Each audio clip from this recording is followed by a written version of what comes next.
Hey guys, it's Mick. Welcome back to more Valhalla Cyberpunk Bartender action. In the last one, we got a visit from Ingram, who talked to Jamie a little bit about just Jamie's, like, nanomachines and cybernetics and stuff, as well as a visit from Alma, whose entire point was, Jill better frickin' talk to Lenore's sister Gabby, or else. And this one? Let's please make some more money. Anyway, it's less chilly today.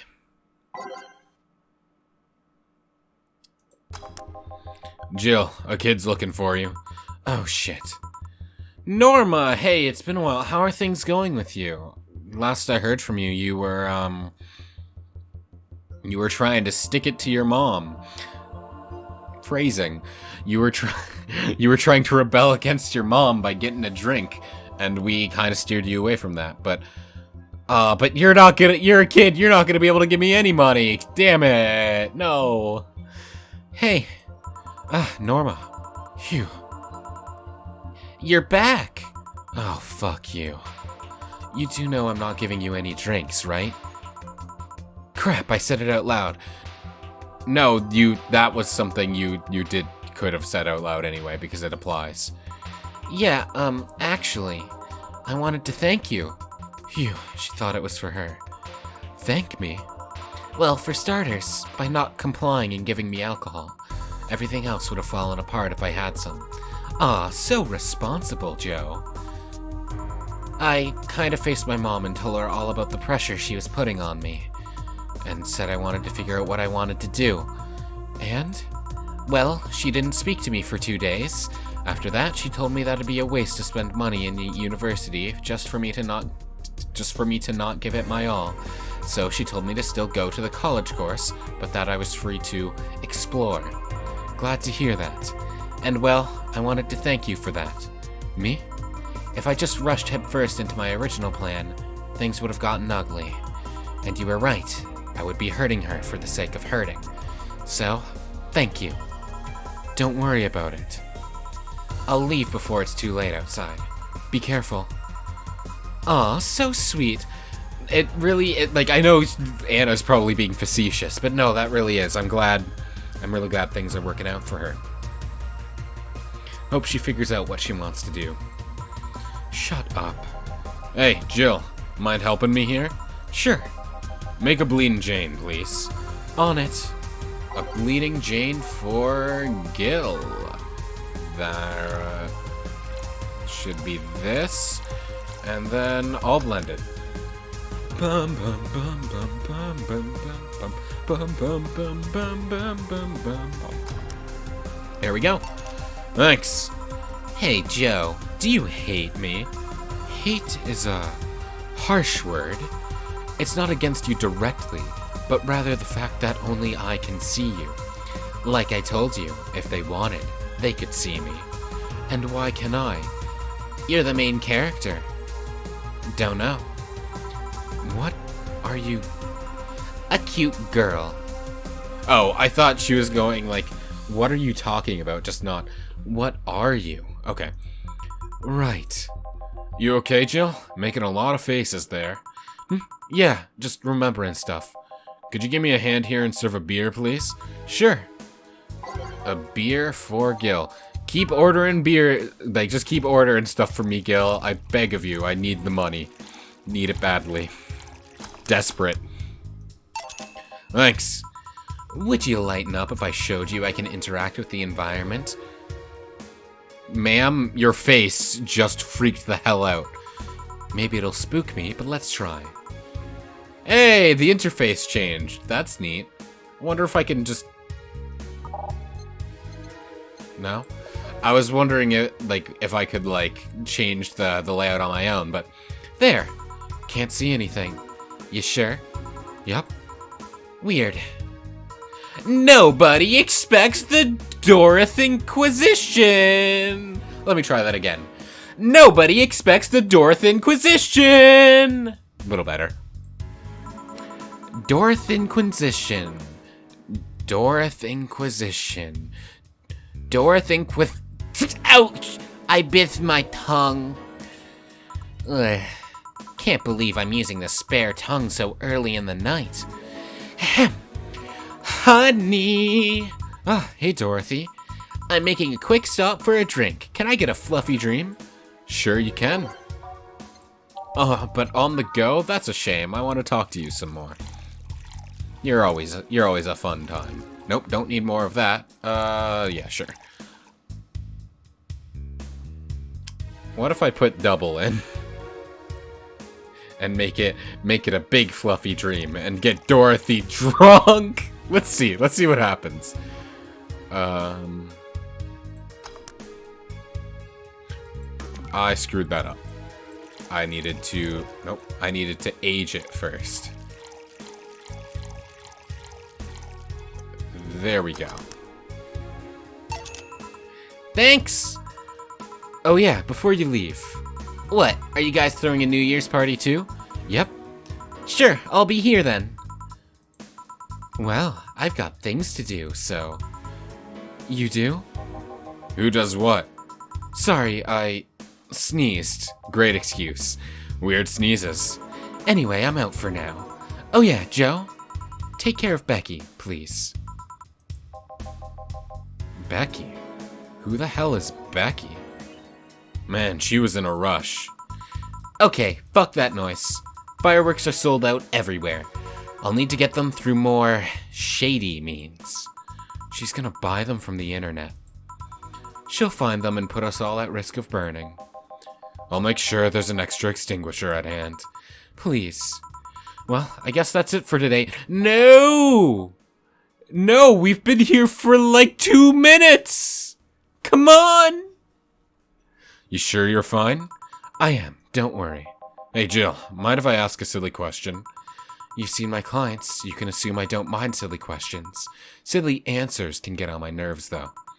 Sorry, what did you want to ask? Do you know why they call them cat boomers? I mean, I guess their second set of ears look like a cat's, but the word boomer seems out of place. Not so much when you consider it's not them, but their parents who are called such. Oh? Let's go a bit back first. You do know why cat boomers look like that, right? Because they went through some anti-nanomachine rejection treatment while they were still a fetus, right? It's called the Yamazaki-Romanova treatment. Or was it the Romanenko-Yamada treatment? Let's call it the Catification procedure. It was not only the first successful genetic treatment on a fetus, but also the first way to fight nanomachine rejection. Moreover, that research had a bit of a rocky story. Funding got cut in the middle of it, at a critical point that could make or break the whole thing. Not to mention Zaibatsu Corps' record of not addressing nanomachine rejection at all. The rest of the research was funded by Maki Strangovich. Was it Strangovich? Let's call him Strangovich from now. He's a businessman whose unborn daughter got diagnosed with early nanomachine rejection.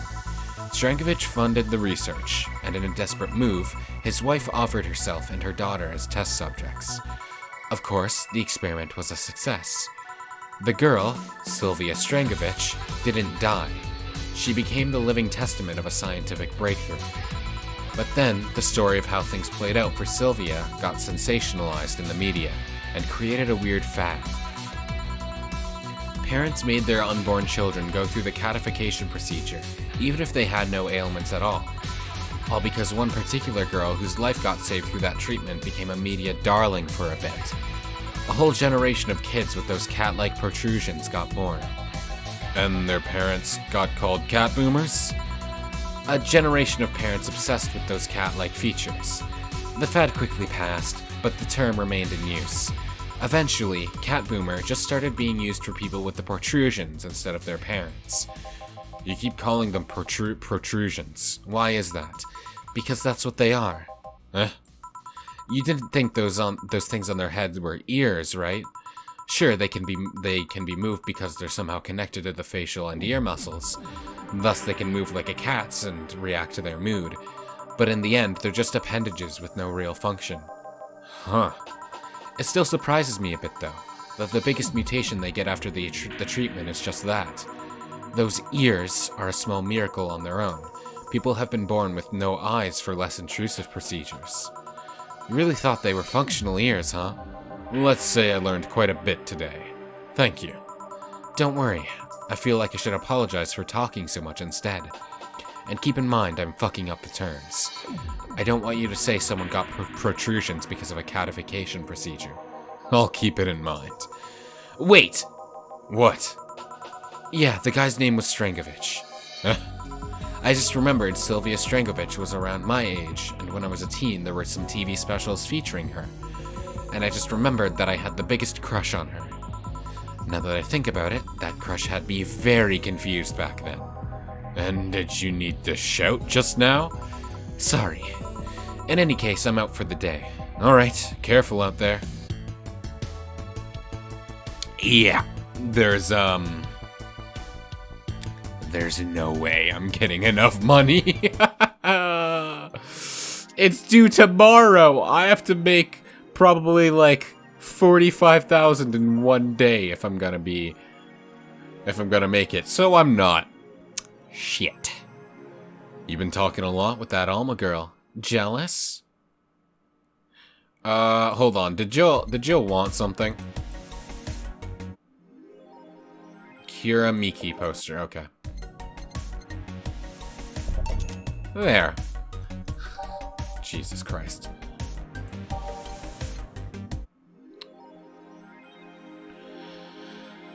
I'm gonna be evicted.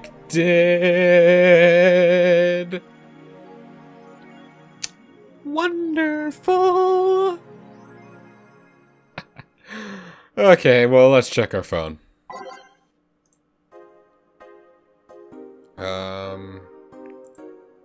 Yeah, I know this. So we just got Surviving in Glitch City. Unless I'm mistaken, my grandpa lived here before they turned it into Glitch City. Any tips for a new friend in this wonderful land? Self-deprecating thread. Don't trust in white nights and don't go out after 5 p.m. Bring a portable chair everywhere. Get used to eat what you find. Shortages are getting out of hand. Rice with butter. Interesting. So coming here as a snake, why would you come here anyway? Visiting family, but now I want to take them out. Do what you can. Yeah, airlines are leaving the city. Soon we won't be able to escape. Can I even get some weed in this crackle somewhere? Yeah, I just PM'd you a good dealer. Winky face.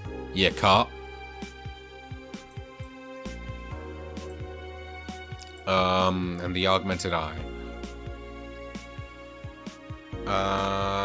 Birth rates decrease as the youth prefers Lilum company. Being only with Lilum can be tiring though.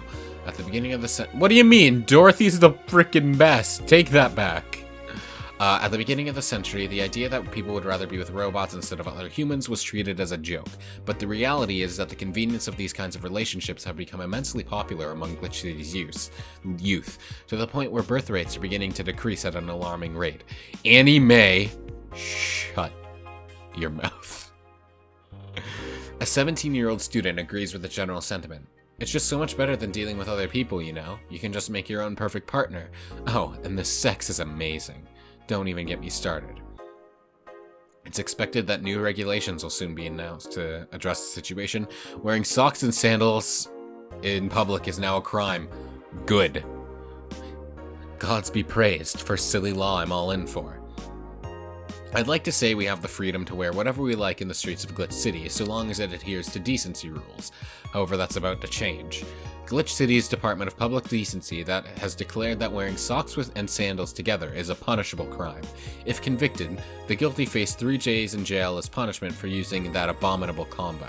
But what do you think? Should we wear whatever we want, or should the fashion police of high society decide for you? Whatever the case, I think I'll simply stick to the right side of the battle. Goodbye, socks and sandals. I think people who wear socks and sandals should get the death penalty, personally. Anyway. BTC closing 40% of bars in Glitch City. Oh yeah, this. Late to the party, augmented eye. Sure is. The British Trademark Council is facing some economic troubles in Glitch City, and it looks like they're on their way out. Blaming rising inflation rates with a weak currency, the BTC has given the order to disband almost half of the recreational businesses in the city. We can't keep doing business like this. Glitch City has a negative impact on our earnings and we can't continue in the red, a PR representative told the Augmented Eye. Prime Minister Quincy, on the other hand, thinks the BTC is just too greedy. They make a lot of money already now, and they're crying because they can't have more? Gimme a break. Damn.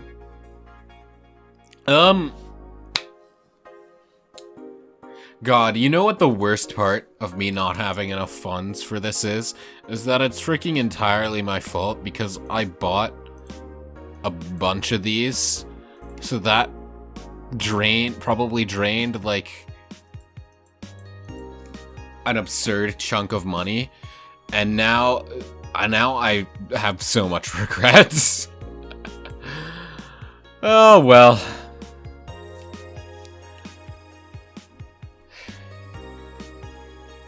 God damn it.